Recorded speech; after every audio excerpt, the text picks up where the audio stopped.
traveling the world on planes, trains, trams, and more. Join Mark Hopwood as he shows you some of the great journeys he's made.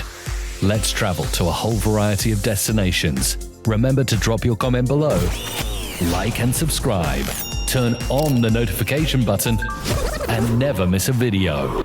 35 days on from the original British Airways Executive Club changes being announced, and BA have made one or two tweaks. Maybe they're more significant than that. They're changes. I'm going to talk about them and one or two other things going on around the British Airways Exec Club that I thought were worthy of coverage. Well, I thought I'd pick up on the Sunday Times article that featured me, Mark's trains, planes and trams, minding his own business, talking about the BA Exec Club, and I ended up at the top of a Sunday Times article all about British Airways. So let's talk about that in a moment. Status matching, lots of airlines playing the status match game. I'm not going to go into a lot of detail on that, but we'll talk about KLM, Air France and Virgin. Bit of radio silence from British Airways until today. A new British Airways video to have a look at that offers their perspective. A noteworthy rollback. We'll ask why, maybe what's next. Well, let's crack on then. The Sunday Times on Sunday, the 18th, 19th of January, had an article. It said everyone bashes it, but BA is surging ahead. What's its secret? Saying that next month, in February, British Airways will report a rise in profits despite a litany of customer complaints, and bosses promise things are only going to get better. And it said the changes had sparked a furious reaction from Mark Hopwood. They talked about my job. They made some rude comments about the punctuality of my train service. And I have to take that on the chin, I guess. In an aircraft, aviation, airlines, that's my hobby. I choose to get involved to talk about it. I guess I run the risk that journalists are going to make these sort of snidey comments. But equally, if people are going to use the measure of 0 to 60 seconds for punctuality, then I'm quite happy to go head to head with British Airways or anyone else in the airline industry. But let's not go there. The dialogue between myself and British Airways that took place afterwards was brief, but I guess at least compared to some other commentators, I did get to have a dialogue. They said they hoped the changes wouldn't affect me too much. They said what they need to do as a business is better reward our members. And they said we're now not rewarding those who spend less in the same way as those who spend a lot. I guess we'd work that one out. And we take our customers' feedback into account and will continue to do so. And British Airways urged me to stay with them, to wait and see what the club team has in store for the new club. And I guess they were urging me to wait until today, until the 5th of February. Well, I want to talk about all these changes, but I thought you might not have seen my first two videos. You might not be up to speed on all this. You may need me to just recap significant changes to the British Airways Exec Club, including, to start with, a new name, the British Airways Club.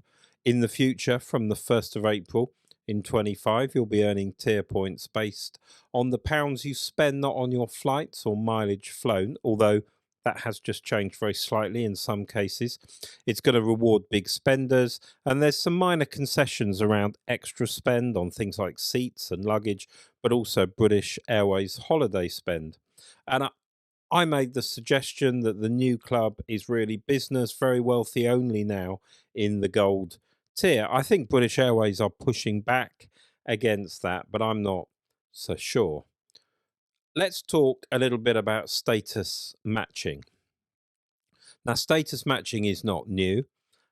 I'm not proposing to turn this video into a lengthy lecture, debate or discussion about status matching. You can go to the Head for Points website. You can look online. There's plenty of people talking all about that. But what I will say, Air France KLM have an extensive UK network. So if maybe getting to BA at Heathrow is just a bit of a challenge, you can fly from Bristol, Cardiff, Southampton, Manchester, Humberside, Edinburgh, all sorts of places on KLM, and a few from Air France.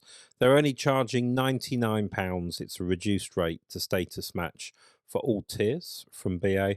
And Virgin Atlantic currently have a free status match for BA members, which includes gold, and they've also got a special promotion. If you status match with Virgin Atlantic, who of course are now part of the Sky Team Alliance, and you do it by the 14th of February, by Valentine's Day, you may be one of 5 lucky winners to win 1 million Virgin points. That's quite a lot. You could take quite a lot of flights with that. So the Virgin Flying Club offering that deal as part of Virgin Atlantic. There are other status matches to think about and to consider. Now, I said I'd just remind you of those changes. The British Airways Club, 1st of April is the date. Quite hard to get gold, but you can build in all your spend on BA holidays, including cars and hotels. Just remember, 3,500 tier points in the new system for bronze, 7,500 for silver, 20,000 for gold, 65,000 points to be a gold guest list member. For new members, 40,000 to renew, and you earn a point in the new system by spending £1, and it has to be on BA marketed flight. So that's a flight with a BA flight code. Doesn't have to be a BA aircraft. It could be a Qatar flight, could be an American flight, but it's got to have that BA number. But you can't say jump on a Cathay Pacific flight from London to Hong Kong without a BA code. And remember, your taxes and fees are not included. So ancillary spends, seat selection, excess baggage, that earns you a tier point for every £1 as well. We haven't seen all the details yet, but sustainable aviation fuels are also going to make a contribution up to 1,000 tier points. Just remember, those BA holiday opportunities are unlimited. So if you're thinking about a really nice, fancy, glitzy hotel, you're thinking about full board, you're thinking about a flashy, glitzy car hire, you're looking at booking those transfers, maybe 1 or 2 extras in the room, all of that goes down against your tier points. And also, no details yet, but BA are saying from the 1st of April, American Express Premium Plus credit cards will be able to offer up to 2,500 tier points. We don't yet know what the spend will be. And in my previous 2 videos, I also talked about milestone benefits with Avios that are there as well. Now, what's changed? Well, British Airways is now offering revised and more bonus tier points from today, and I'm recording this video on the 5th of February in 2025. It applies right up to the 31st of December 25. It's for travel after the 1st of April, because of course if you travel before then, you're on the old tier point system anyway. And they've upped the tier points, particularly in the premium cabins. Some of them, in fact, almost doubled. So Euro Traveller flights go from 50 to 75. Club Europe from 100 to 175 tier points. World Traveller from 70 to 150. World Traveller Plus from 140 to 275. Club World from 210 to 400. And First Class from 330 to 550. Now that all sounds amazingly generous in the context of tier points today. And don't forget, this is on top of your spend. So you'll get tier points for your spend and you'll get those bonus tier points added on. But just remember, if your ambition is to get a British Airways gold card, and many of you watching this video will have a gold card already, and you're thinking, how do I keep it? Even getting those bonuses, you're still going to have to work pretty hard, or more to the point, spend a lot of money to get to 20,000 BA tier points.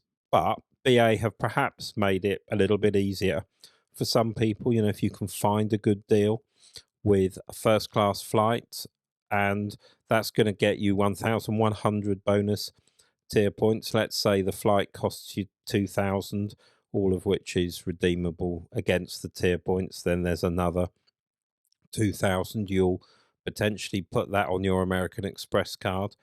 So you'll get more if you book it as a BA holiday and include your hotel and transfers. You'll get some for that as well. But nonetheless, nowhere near as easy as it was. Time now for us to watch the British Airways video. This is one they've produced and edited. It's inevitably reflecting what British Airways want to say, and British Airways' approach to communications is classically to say as little as possible. So there are words and it lasts for a minute and a half, but you don't really learn that much. But it's worth a watch, I think, to get their perspective. Let's tune in to the British Airways video on the British Airways Club. Welcome to the British Airways Club. Please listen to the following announcement from your onboard team. We first started rewarding our customers 40 years ago, and since then, a lot has changed. So we're making changes to better reward you. No matter where or why you travel, we've rethought the way you earn tier points. They're the points that help you move up in the club, from blue to bronze and beyond. From the 1st of April 2025, we'll reward you based on your spend, rather than the distance you travel. It means you'll now earn 1 tier point for every £1 you spend on British Airways flights, minus non-airline fees and taxes. And you'll still earn tier points with our partner airlines. We've also introduced new ways you can earn more tier points: paying for extras, purchasing a contribution to sustainable aviation fuels, booking a holiday package with British Airways Holidays, and using your British Airways American Express Premium Plus card. Plus, there'll be bonus offers to boost your tier points. For example, this year you can earn up to an extra 550 tier points per flight. Moving up means you'll unlock benefits like free seat selection and lounge access. And of course, you'll still collect Avios when you spend with us and our partners, which you can redeem for reward flights and experiences. It's all yours in the new British Airways Club. Let's see where it takes you. Now, the other key change that British Airways have made is qualification by sectors will return. Now, that sounds awfully technical, but effectively what they're saying from the 1st of April this year, 2025, if you're in the new BA club, you can qualify for bronze and silver status, but not gold, based on the sectors that you fly. And that's what you can do today. So if you fly 25 sectors, you can get bronze. If you fly 50 sectors, you can get silver. So, if someone's a weekly commuter or a fortnightly commuter, even if you're just buying cheap tickets, flying in economy, you can potentially get silver. And this satisfies one group of unhappy customers, but it does create new anomalies, because you can easily offer up some examples of people doing that who might spend a lot less than someone who perhaps does a couple of transatlantic sectors in Club World, but doesn't qualify for silver status. Now, British Airways have released these changes. They've put them on their website. Lots of people have picked them up. They're talking about them. Some people are talking about British Airways backtracking, reversing their original decision. I don't think that's true at all. I think they've tweaked it. I think if you're slightly cynical, you might say British Airways planned to do this. Some of their material they sent out to members and other people who are stakeholders in British Airways suggested there were some surprises, some developments to come. And the British Airways correspondence to me suggested that. But I think it's fair that we reflect what British Airways had to say. And they said, our members, that's our members of the Exec Club, the new British Airways Club, our members are passionate about their status. And we always knew this fundamental shift would take a while for members to get their heads around, considering how long we'd had the previous system in place. This isn't an effort to reduce the number of members we have in each tier, but to reward our members more fairly. And we want to do more to reassure them that retaining their status is achievable. So we're providing more examples of how they can do that. Now, I'm not quite sure what British Airways are trying to do, because they're not reversing the changes. They're not making changes substantial enough to allow a lot of their previous Gold Card members to stay in Gold. Yes, it will help some people at the borderline, at the periphery. But, one of my fellow YouTubers, Phil, who does the Grey Gap Year channel, Phil talked about the concept of gaslighting. Now, I'm a bit older than some people. It's not a saying that I'm particularly familiar with. But like many people, I sort of researched this. And I think, like many people, this is a valid description. And, reassuring them that retaining their status is achievable with providing examples. Well, I mean, it is achievable if people spend an awful lot of money. But the reality is a lot of people have said, look, I simply don't have the disposable income available to me to spend to get to Gold status. And prior to these changes, I could get to Gold. Anyway, that's where we are with that. So as this video draws to a close, I'll leave you with a couple of questions, couple of points. I would just ask, has something spooked British Airways to make changes of the nature they've announced? Is it something like a fall in forward revenue that they've seen that makes them think they need to take action to encourage people to fly and book with them in some of these categories that perhaps have been adversely affected by the BA Executive Club changes? Or alternatively, and this is my style, it's to ask questions. I'm not necessarily saying that I particularly agree with one perspective or the other, but the other perspective says, well, they were always planning to do this. They had a business plan, they've got a calendar of when they make various moves, and they were always planning to let people sit and stew, worry, and get cross and worked up for 5 weeks before they announce these bigger bonuses. One of those options is probably true. They can't both be true. I'm not sure, to be honest, what that was. And of course, you have to recognise these changes are not going to make a lot of difference to many of their customers. So there will be many people who watch this video, people who've already looked at the British Airways email, who've already gone online and decided that these changes make no difference to the decisions they've made to perhaps not fly with British Airways, to move to another airline alliance. Well, look, that brings us to the end of the video. I hope you found it useful. That's my third update around the British Airways Executive Club. I'll catch you here on Mark's Trains, Planes and Trams very soon for another video about the aviation travel, trains or trams. In the meantime, take care.